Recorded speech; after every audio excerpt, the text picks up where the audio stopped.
Prisons across South Africa are controlled by a gang known as the Numbers Gang.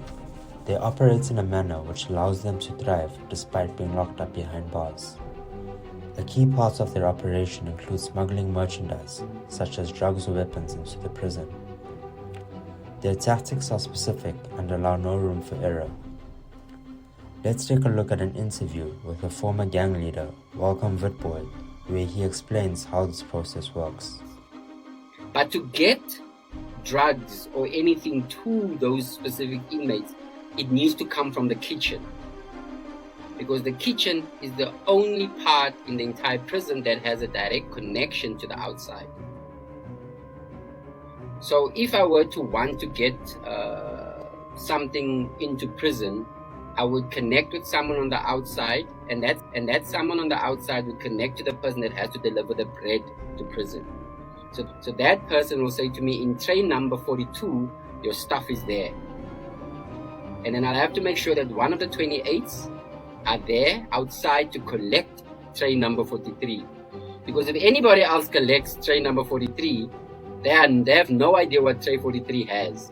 So if that tray 43 ends up in the head of prison's office, it's like a deep shit. It's gonna a lot of nonsense, because now people have to explain the merchandise is gone. So it's a tight operation. But at the same time, we also need to pay correctional officers to look the other way. You know, first the bill is the 28. And once the 28 gets all the merchandise and the product into the prison, he tells the 26 that, listen, your merchandise, we had to spend so much money to get it in.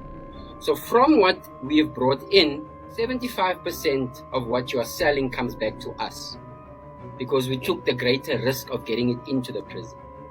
If the 26 tries to do this without consulting the 28, then 27 gets involved and says, bruh, you know that you messed up, because you wanted to get something to come into the prison without the knowledge of the 28s, and you know it doesn't work like that. Then there's hell to pay.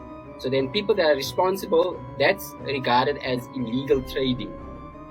And then the law of the 28s then take full effect, and it's either your line gets punished or someone has to be taken out to make an example, and then the line gets set straight again. So that's how it happens.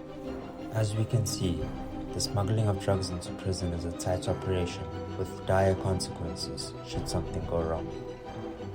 It plays an important role in the prison system for the Numbers Gang to keep control. Drugs lead to money, and money leads to power, which allows the gang to have influence over non-gang members. Many correctional officers are convinced to take bribes and look the other way.